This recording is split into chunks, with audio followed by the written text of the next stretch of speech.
नमस्कार, आप देख रहे हैं मनी 9। मैं हूं संदीप ग्रोवर और हमारे वीकेंड स्पेशल शो कंपनी नामा में आपका बहुत बहुत स्वागत है। इस शो में हम आपको बीते कारोबारी हफ्ते की कॉर्पोरेट और स्टार्टअप जगत से जुड़ी बड़ी सुर्खियों की बातचीत करते हैं। साथ ही हमारा एक खास सेगमेंट है ऑन द रडार, जिसके जरिए हम आपको कॉर्पोरेट्स की विवादों से जुड़ी खबरों से भी रूबरू करवाते हैं। तो फिर देरी किस बात की, चलिए शुरू करते हैं इस हफ्ते की खबरों का सफर।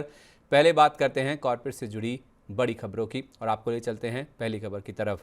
देश के सबसे बड़े निजी बैंक एचडीएफसी बैंक की एनबीएफसी कारोबार से जुड़ी subsidiary company HDB financial services का आईपीओ जल्द आ सकता है। दरअसल बीते शुक्रवार यानी 19 अक्टूबर को जारी हुए दूसरी तिमाही के नतीजों के साथ बोर्ड ने एचडीबी फाइनेंशियल सर्विसेज में ओएफएस के जरिए करीब 10,000 करोड़ रुपए के शेयर बेचने को मंजूरी दे दी है। फ्रेश इशू के जरिए एचडीबी फाइनेंशियल सर्विसेज की ओर से 2,500 करोड़ रुपए के नए शेयर जारी किए जाएंगे, यानी कि इस आईपीओ का कुल साइज करीब 12,500 करोड़ रुपए का होगा। इस हिसाब से बैंक की सब्सिडरी कंपनी की कुल वैल्यूएशन करीब 1 लाख करोड़ रुपए बैठती है। इस ग्रुप की किसी कंपनी की ओर से 6 साल में आ रहे इस पहले आईपीओ की डेट और प्राइस बैंड को लेकर जानकारी कुछ समय बाद सामने आएगी। फिलहाल एचडीएफसी बैंक की एचडीबी फाइनेंशियल सर्विसेज में करीब 94.5% हिस्सेदारी है। इस खबर और दूसरी तिमाही के नतीजों के चलते 21 अक्टूबर को एचडीएफसी बैंक के शेयर में कमजोर बाजार में भी करीब 2.5% की बढ़त के साथ 1725 रुपए पर कारोबारी सत्र का अंत हुआ, पर इंटरडे में शेयर 1748 रुपए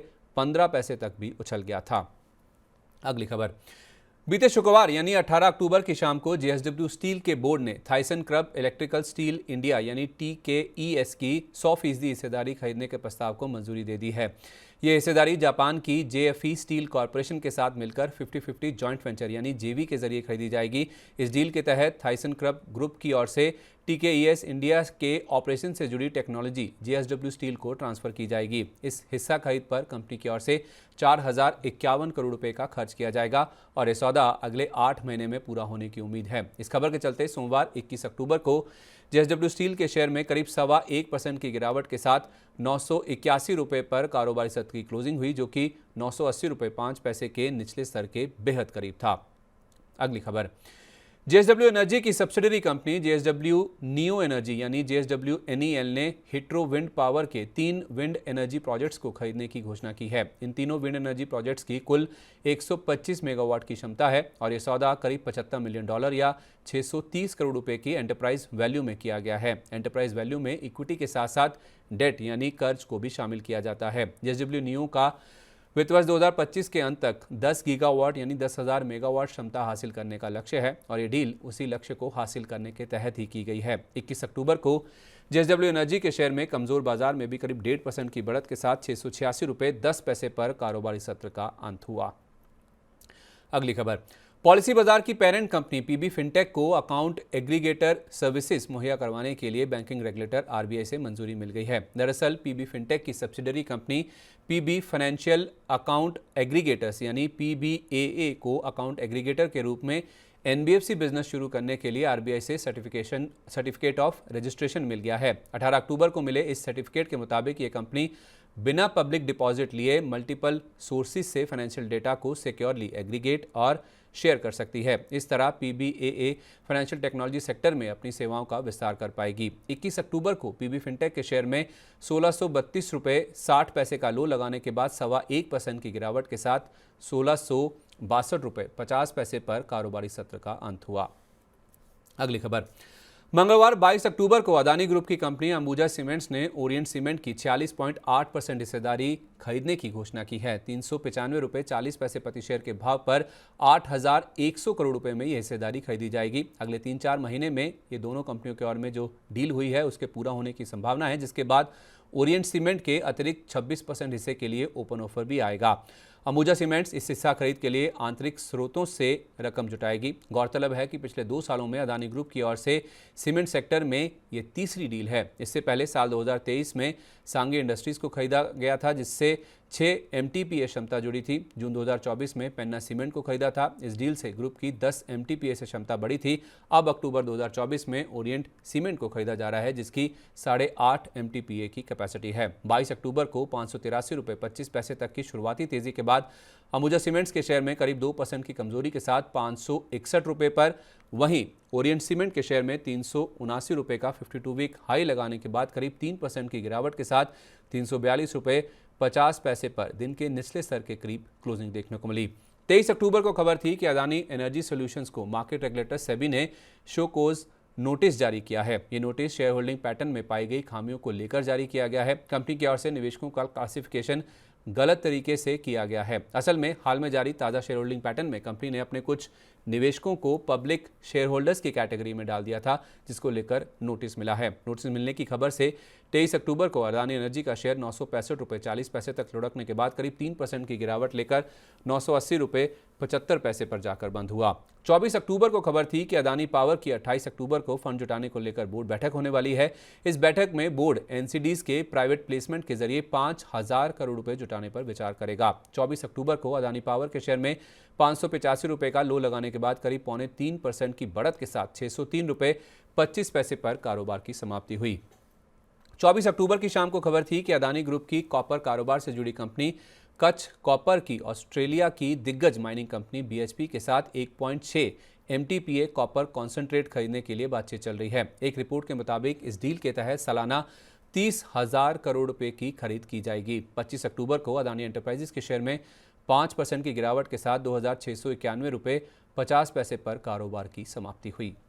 अगली खबर, मंगलवार 22 अक्टूबर को बजाज फिनसर्व ने स्टॉक एक्सचेंजेस को जानकारी देते हुए कहा कि उसकी लाइफ और जनरल इंश्योरेंस कारोबार में पार्टनर अलायंस ने जेवी कंपनियों से बाहर होने के संकेत दिए हैं। बता दें कि जर्मनी की कंपनी अलायंस की भारत में बजाज ग्रुप के साथ इंश्योरेंस कारोबार से जुड़ी 2 जेवी कंपनियां हैं। इन जेवी कंपनियों में बजाज ग्रुप की 74% और अलायंस एससी की 26% हिस्सेदारी है। फिलहाल ये बातचीत शुरुआती दौर में है और कंपनी के बोर्ड या इंश्योरेंस कारोबार से जुड़ी सब्सिडरी कंपनियों के पास इस तरह का कोई प्रस्ताव नहीं है, पर अलायंस इन जेवी कंपनियों से बाहर होने पर विचार कर रही है। इस खबर के चलते 22 अक्टूबर को बजाज फिनसर्व के शेयर ने 1,770 रुपये 95 पैसे का इंटरडे हाई छूने के बाद 1,727 रुपये 55 पैसे पर कारोबार की क्लोजिंग दिखाई। अगली खबर, मंगलवार 22 अक्टूबर को देश के सबसे बड़े आईपीओ हिंडे मोटर इंडिया की बाजार में लिस्टिंग हुई। लिस्टिंग के दिन गेंद को छोड़ दीजिए, शेयर इशू प्राइस के भी नीचे जाकर लिस्ट हुआ। एनएसई पर हिंडे मोटर इंडिया का शेयर 1934 रुपये के भाव पर लिस्ट हुआ, यानी कि इशू प्राइस से 1.3% डिस्काउंट पर लिस्टिंग हुई, क्योंकि इस आईपीओ का इशू प्राइस 1960 रुपये प्रति शेयर था। यह आईपीओ केवल क्यूआईबीज के दम पर सब्सक्रिप्शन के तीसरे दिन पूरा भर पाया था। यह आईपीओ वैसे तो कुल 2.37 गुना सब्सक्राइब हुआ था, पर रिटेल और एनआईआई का कोटा पूरा 1 गुना भी नहीं भर पाया था। केवल क्यूआईबी के 6 गुना से ज़्यादा सब्सक्रिप्शन से ये आईपीओ पूरा सब्सक्राइब हुआ था, जिसके जरिए कंपनी ने कुल 27,870 करोड़ रुपए की रकम जुटाई है। 22 अक्टूबर को 1970 रुपये का हाई छूने के बाद हिंडे मोटर के शेयर की 1934 रुपये के ओपनिंग प्राइस से 4.5% नीचे 1,845 रुपये पर क्लोजिंग हुई, जो कि 1960 रुपये के इशू प्राइस से करीब 6% के डिस्काउंट पर है। अगली खबर, मंगलवार 22 अक्टूबर को बाजार बंद होने के बाद फूड डिलीवरी प्लेटफॉर्म जोमैटो ने दूसरी तिमाही के नतीजे जारी किए, जिसमें कंपनी का मुनाफा साल दर साल करीब 5 गुना बढ़कर 176 करोड़ रुपए हो गया। नतीजों के साथ साथ बोर्ड ने क्यूआईपी के जरिए $1 अरब या 8,500 करोड़ रुपए जुटाने को भी मंजूरी दे दी। कंपनी ने कहा कि यह रकम बैलेंस शीट को मजबूत करने के लिए जुटाई जा रही है। दरअसल पिछली तिमाही में पेटीएम का टिकटिंग कारोबार खरीदने और क्विक कॉमर्स कारोबार के पुराने घाटे की फंडिंग से कंपनी का कैश बैलेंस 14,400 करोड़ रुपए से घटकर 10,800 करोड़ रुपए हो गया है। इसके अलावा 23 अक्टूबर को खबर आई कि त्योहारी सीजन से पहले कंपनी ने अपने प्लेटफॉर्म फीस को रिवाइज कर दिया है। कंपनी ने प्रति ऑर्डर प्लेटफॉर्म फीस 7 रुपये से बढ़ाकर 10 रुपये कर दी है। असल में त्योहारी डिमांड को देखते हुए कंपनी ने प्लेटफॉर्म फीस में करीब 50% की बढ़ोतरी करने का फैसला किया है। प्लेटफॉर्म फीस एक अतिरिक्त शुल्क है जो हर फूड ऑर्डर पर लागू होता है।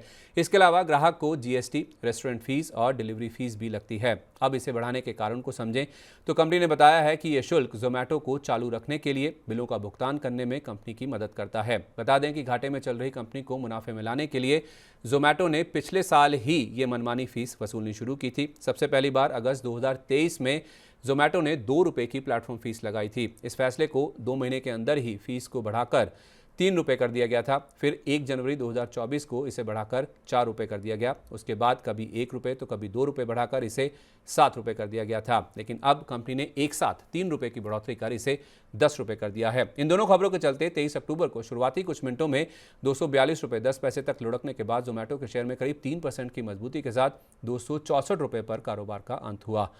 24 अक्टूबर को खबर थी कि जोमैटो की क्विक कॉमर्स कारोबार से जुड़ी सब्सिडरी कंपनी ब्लिंकिट ने सेलर हब के नाम से सेलर प्रोग्राम लॉन्च किया है। अपने प्लेटफॉर्म पर सेलर्स और ब्रांड्स की आसानी से ऑनबोर्डिंग के लिए यह कदम उठाया गया है। इस तरह ब्लिंकिट का अब अमेजॉन और फ्लिपकार्ट जैसे प्लेयर्स के साथ सीधे तौर पर मुकाबला होगा। 24 अक्टूबर को जोमेटो का शेयर 268 रुपये 40 पैसे तक उछलने के बाद 3.5% की गिरावट लेकर 254 रुपये 80 पैसे के स्तर पर जाकर बंद हुआ। अगली खबर, रिलायंस इंडस्ट्रीज की 40% हिस्सेदारी वाली कंपनी स्टर्लिंग एंड विल्सन ने अपने डेटा सेंटर कारोबार को अलग कंपनी में ट्रांसफर कर दिया है। डेटा सेंटर कारोबार को Sterling and Wilson data centre नाम की कंपनी में ट्रांसफर किया जा रहा है।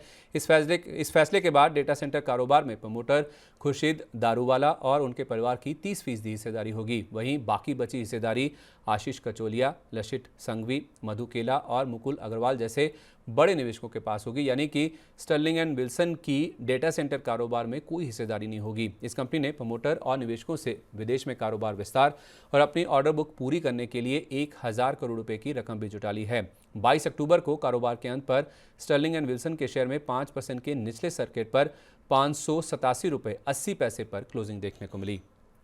अगली खबर, बुधवार 23 अक्टूबर को BHEL के 1.8 करोड़ शेयरों या आधा फीसदी हिस्सेदारी की ब्लॉक डील हुई। 227 रुपये प्रति शेयर के औसत दाम पर हुए इस सौदे की वैल्यू 402 करोड़ रुपए आंकी गई है। इस ब्लॉक डील के बाद 23 अक्टूबर को 235 रुपये 40 पैसे तक उछलने के बाद BHEL के शेयर में करीब 4.25% की कमजोरी के साथ 224 रुपये पर कारोबार का अंत हुआ। अगली खबर, पेटीएम पेमेंट्स बैंक लिमिटेड यानी PPBL को NPCI की ओर से नए यूजर्स को जोड़ने के लिए हरी झंडी मिल गई है। इस साल फरवरी में NPCI ने PPBL के बेसिक बैंकिंग सर्विसेज देने पर रोक लगा दी थी। हालांकि अब रोक हटने के बाद नए यूजर्स जोड़ने के लिए PPBL third party app provider यानी TPAP के तौर पर ही काम करेगा। UPI ट्रांजैक्शंस के लिए इसने SBI, axis bank, HDFC, yes bank के साथ पार्टनरशिप कर ली है, जबकि पहले PPBL ही खुद बैंक के रूप में काम करता था। इस खबर के चलते 23 अक्टूबर को पेटीएम के शेयर में 771 रुपये 70 पैसे तक का उछाल देखने को मिला और करीब 7.5% की बढ़त के साथ शेयर 738 रुपये 20 पैसे के स्तर पर बंद हुआ। शेयर चढ़ने के पीछे एक वजह इसकी दूसरी तिमाही के नतीजे भी है। Q2 में कंपनी को 928 करोड़ रुपए का मुनाफा हुआ है। हालांकि इसमें मूवी टिकटिंग बिजनेस का वन टाइम गेन भी शामिल है। अगली खबर, अनिल अंबानी समूह की फ्लैगशिप कंपनी रिलायंस इंफ्रा ने देश का सबसे बड़ा निजी डिफेंस प्रोजेक्ट लगाने की घोषणा की है। महाराष्ट्र के रत्नागिरी में लग रहे सबसे बड़े इंटीग्रेटेड प्रोजेक्ट में एक्सप्लोजिव्स, एम्यूनिशन और स्मॉल आर्म्स की मैन्युफैक्चरिंग होगी। ये प्रोजेक्ट रिलायंस इंफ्रा की सब्सिडरी रिलायंस डिफेंस की ओर से धीरूभाई अंबानी डिफेंस सिटी यानी DADC के नाम से वटाड इंडस्ट्रियल एरिया में लगाया जाएगा। इसके लिए कंपनी को 1000 एकड़ जमीन भी आवंटित हो गई है। इस प्रोजेक्ट में कंपनी की ओर से अगले एक दशक में 10,000 करोड़ रुपए का निवेश किया जाएगा। इस प्रोजेक्ट के जरिए कंपनी की डिफेंस सेक्टर में पकड़ मजबूत करने और एक्सपोर्ट्स को बढ़ावा देने की मंशा है। इस खबर के चलते 23 अक्टूबर को रिलायंस इंफ्रा के शेयर में 5% के अपर सर्किट पर 267 रुपये 25 पैसे के स्तर पर कारोबार की क्लोजिंग देखने को मिली।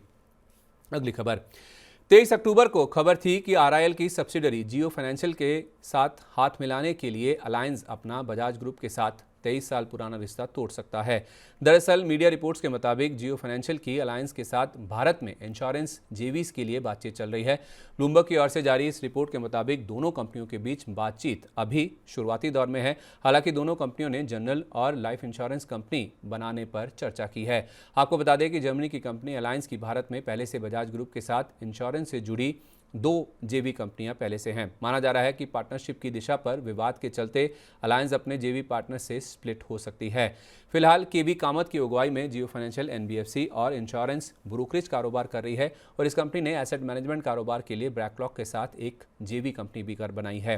23 अक्टूबर को जियो फाइनेंशियल के शेयर में 321 रुपये 45 पैसे का हाई बनाने के बाद करीब 1/4% की बढ़त के साथ 314 रुपये 45 पैसे पर कारोबार की क्लोजिंग हुई। अगली खबर, मंगलवार 22 अक्टूबर को बाजार बंद होने के बाद धनलक्ष्मी बैंक के बोर्ड ने राइट्स इशू के जरिए पूंजी जुटाने को मंजूरी दे दी। इस राइट्स इशू के जरिए बैंक की 300 करोड़ रुपए तक की रकम जुटाने की योजना है। हालांकि बैंक की ओर से इस राइट्स इशू की बाकी जानकारी साझा नहीं की गई है। यानी कि इस राइट्स इशू की pricing, rights entitlement ratio, record date और टाइमिंग वगैरह पर आने वाले कुछ दिनों में बोर्ड की ओर से फैसला लिया जाएगा। राइट्स इशू को मंजूरी की खबर से 23 अक्टूबर को धनलक्ष्मी बैंक के शेयर में 33 रुपये 1 पैसे का इंटरडे लो छूने के बाद 5% से ज़्यादा की मजबूती के साथ 36 रुपये 12 पैसे पर कारोबारी सत्र की समाप्ति हुई। अगली खबर, 22 अक्टूबर को बाजार बंद होने के बाद मझगांव डॉक के बोर्ड ने पहली बार स्टॉक स्प्लिट यानी शेयर विभाजन के प्रस्ताव को मंजूरी दे दी। बोर्ड ने 1:2 की रेशो में शेयर विभाजन को मंजूरी दी है, यानी कि 10 रुपए की फेस वैल्यू वाले एक शेयर को 5 रुपए की फेस वैल्यू वाले 2 शेयरों में स्प्लिट किया जाएगा। कंपनी ने कहा कि यह शेयर विभाजन कैपिटल रीस्ट्रक्चरिंग को लेकर दीपम की गाइडलाइंस को पूरा करने के लिए छोटे निवेशकों की भागीदारी बढ़ाने और शेयरों की लिक्विडिटी बढ़ाने की मंशा से किया गया है। हालांकि कंपनी ने इस स्टॉक स्प्लिट की रिकॉर्ड डेट की घोषणा नहीं की है। कंपनी ने कहा कि शेयर विभाजन पर शेयरधारकों की मंजूरी मिलने के बाद रिकॉर्ड डेट पर फैसला लिया जाएगा। 22 अक्टूबर को मझगांव डॉक का शेयर 4,699 रुपये तक उछलने के बाद करीब 10% की बड़ी गिरावट के साथ 4,206 रुपये के स्तर पर जाकर बंद हुआ।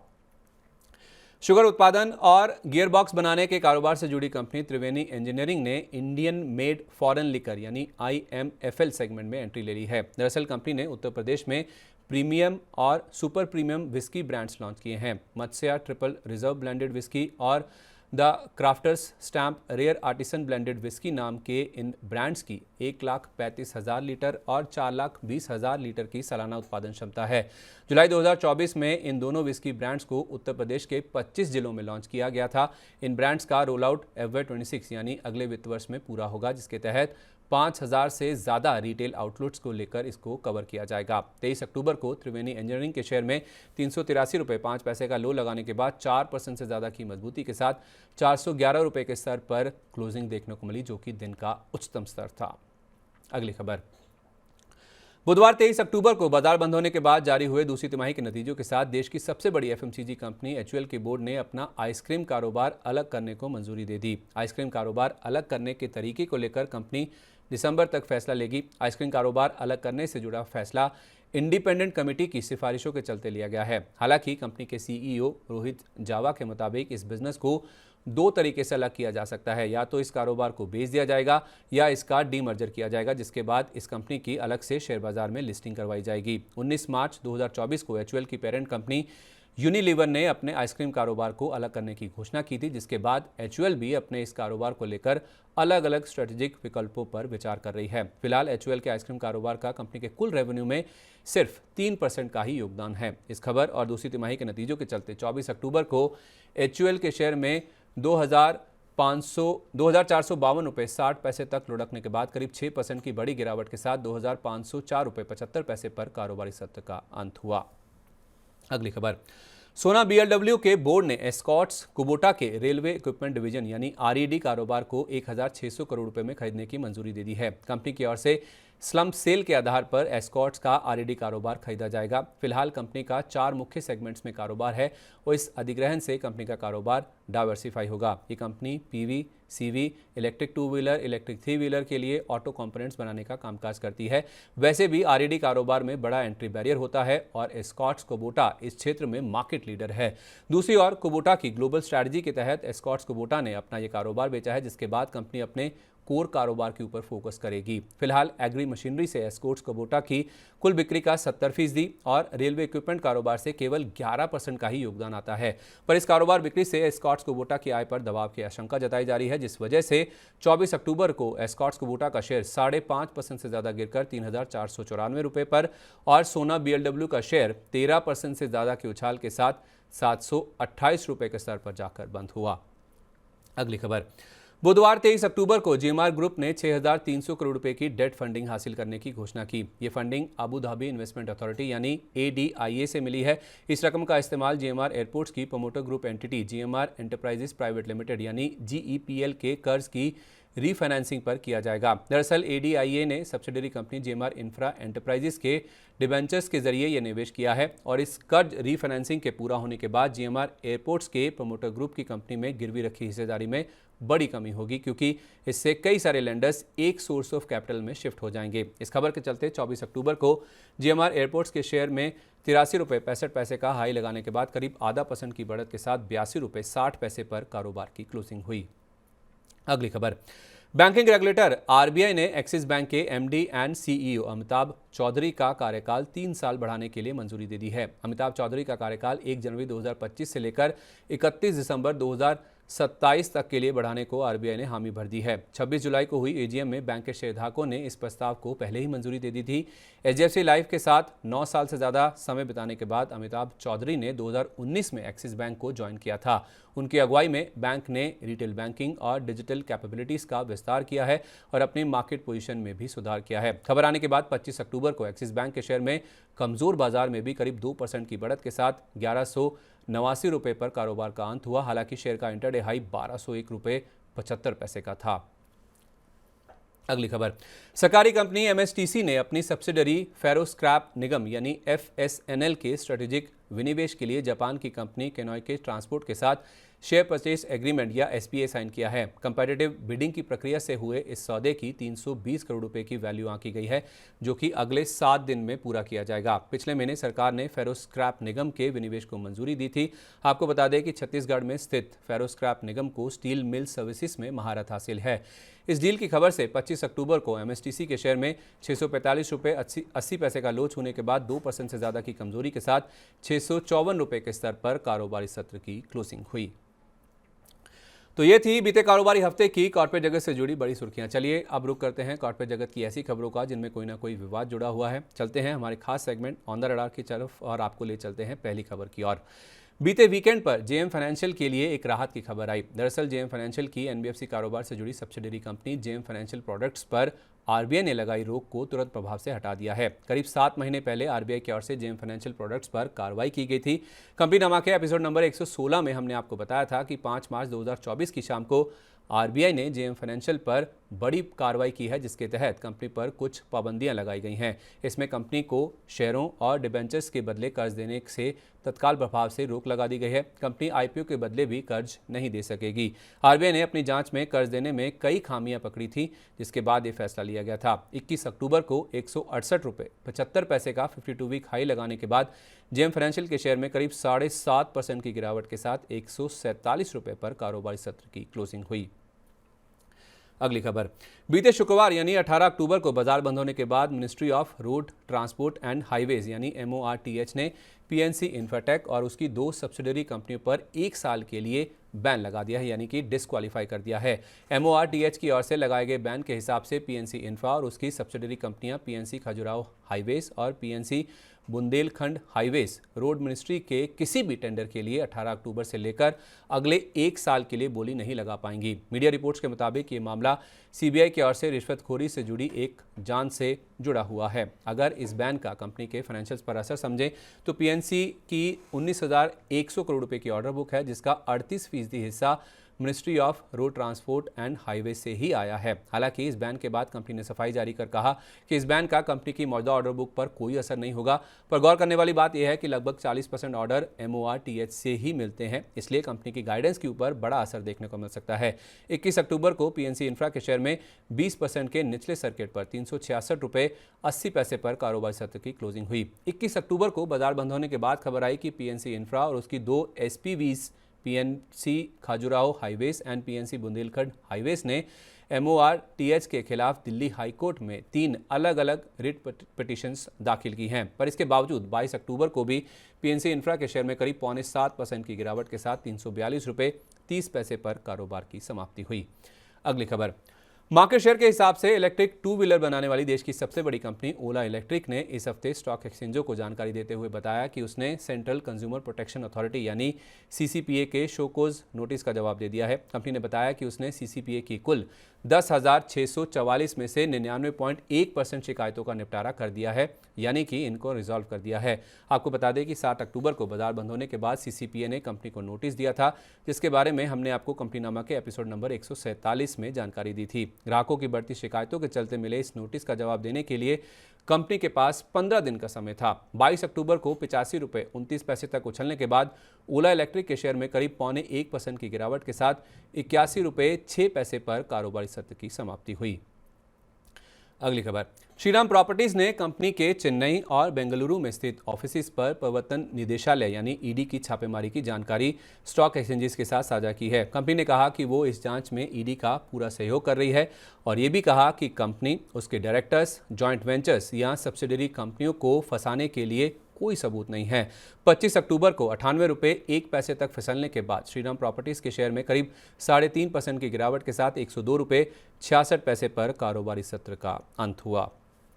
अगली खबर, टेलीकॉम कंपनी वोडाफोन आइडिया के लिए बुरी खबरों का दौर खत्म होने का नाम नहीं ले रहा है। दरअसल सरकारी पावर फाइनेंसिंग कंपनियों REC PFC ने कंपनी की लंबी अवधि के लोन की मांग को ये कहकर ठुकरा दिया है कि उनको इस लोन के लिए एक्स्ट्रा कवर की जरूरत होगी, जो कि कॉर्पोरेट गारंटी के रूप में होगी। एक रिपोर्ट के मुताबिक अगर वोडाफोन आइडिया के हालात मौजूदा स्तर से और बिगड़ते हैं या डिफॉल्ट जैसी स्थिति पैदा होती है तो ये दोनों कंपनियां चाहती हैं कि उनके पास बचाव का कोई तरीका होना चाहिए। दरअसल वोडाफोन आइडिया का लोन प्रस्ताव इन दोनों सरकारी कंपनियों के इंटरनल असेसमेंट क्राइटेरिया और पॉलिसीज से मेल नहीं खाता है।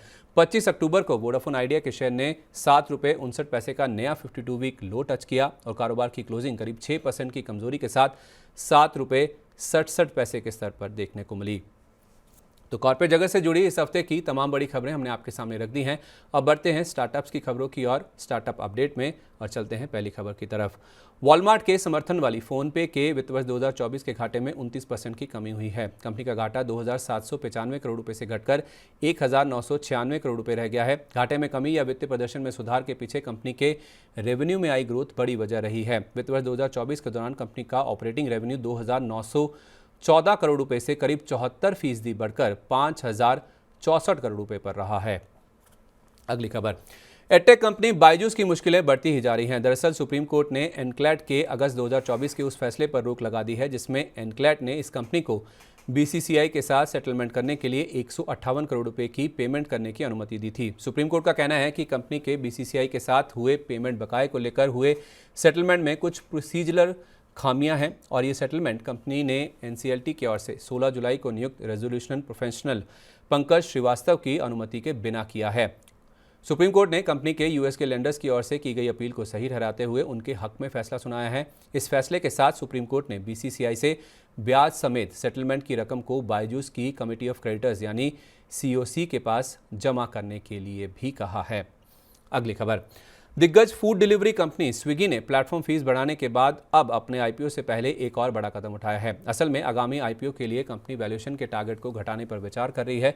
स्विगी ने आंतरिक तौर पर वैल्यूएशन 12.5 से 13.5 अरब डॉलर तक रखने का लक्ष्य तय किया है। स्विगी ने पहले अपने IPO के लिए 15 अरब डॉलर की वैल्यूएशन का लक्ष्य तय किया था। न्यूज़ एजेंसी रॉयटर्स की एक रिपोर्ट के मुताबिक शेयर बाजार में जारी उतार चढ़ाव के चलते वैल्यूएशन के टारगेट में 10 से 16% की कटौती की गई है। स्विगी का 1.4 अरब डॉलर या 11,000 करोड़ रुपए से ज़्यादा का प्रस्तावित IPO नवंबर में आने वाला है। इस तरह ये hyundai के बाद इस साल का दूसरा सबसे बड़ा IPO हो सकता है। अगली खबर, क्विक कॉमर्स प्लेटफॉर्म जेप्टो के ताज़ा फंडिंग राउंड में मणिपाल ग्रुप के चीफ रंजन पई, Mankind pharma brothers Ramesh Juneja और राजीव जुनेजा के साथ साथ सिप्ला भी निवेशक के रूप में शामिल हो सकते हैं।